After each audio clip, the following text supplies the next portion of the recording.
Is positive thinking really the key to success? Positive thinking has its benefits, but it also has its shortcomings and even a few pitfalls. Hey there, I'm Amy Shield, time management and mindset coach for small business owners and solopreneurs. And today I'm breaking down the myth that positive thinking is the key to success and sharing what to do instead.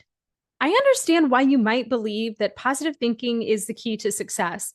We've all been told that if we just believe in ourselves and think positively, then we can achieve anything we set our minds to.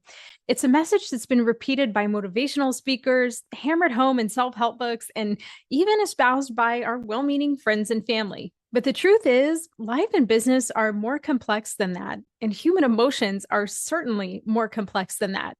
Expecting yourself to always just think positively can be counterproductive and even unhealthy.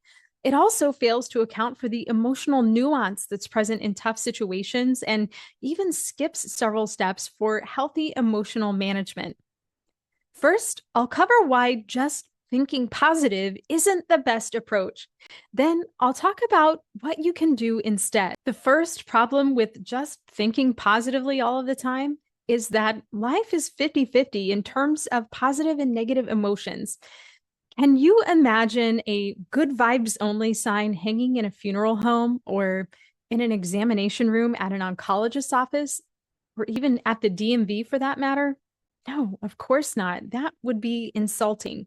The thing is that throughout life, we have tons of variation in terms of the circumstances we face.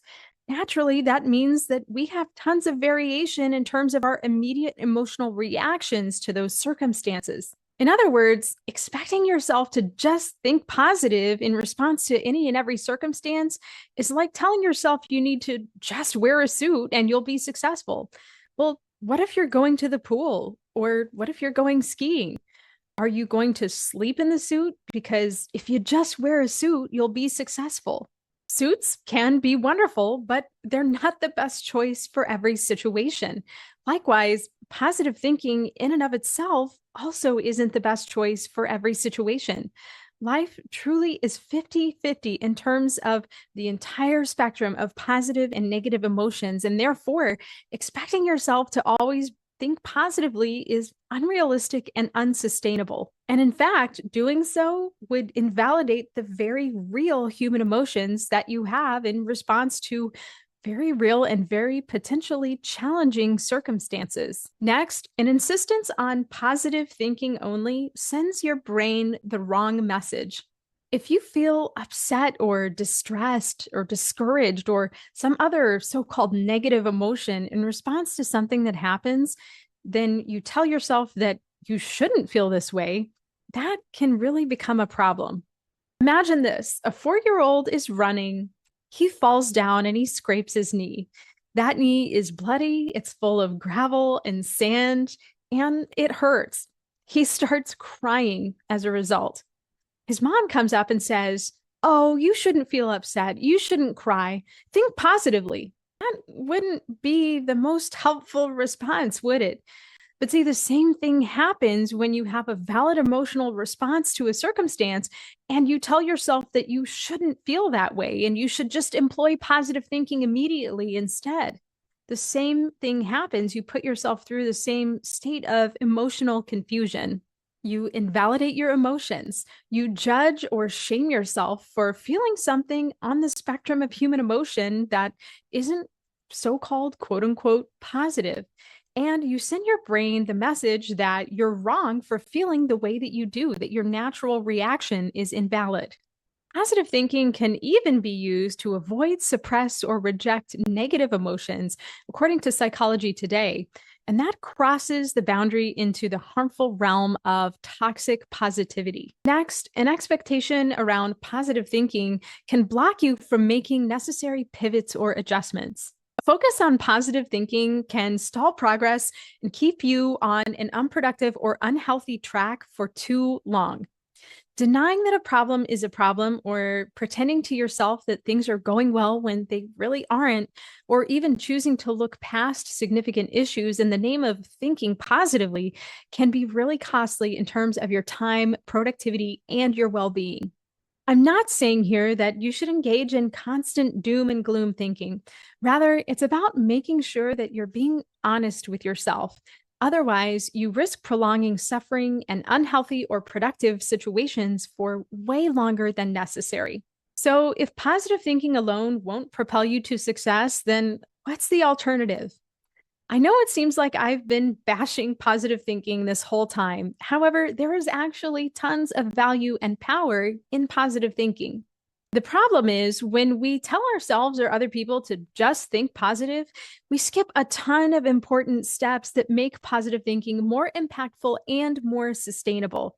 It's kind of like buying a box of cake mix and a can of frosting, and then spreading some frosting on top of the box of cake mix and expecting to be done making a cake. You're trying to put the finishing touches on when in reality, you have several steps to complete first. There are a number of valid ways to lay a strong foundation for positive thoughts to actually take root. In my work with clients, I focus on three main steps: notice, navigate, and overcome. First, it's important to notice what's going on for you, both mentally and emotionally. Don't ignore the uncomfortable thoughts and emotions in your mind and body. Instead, notice and acknowledge them. Second, it's important to be intentional about navigating your way through the thoughts and emotions that you're experiencing.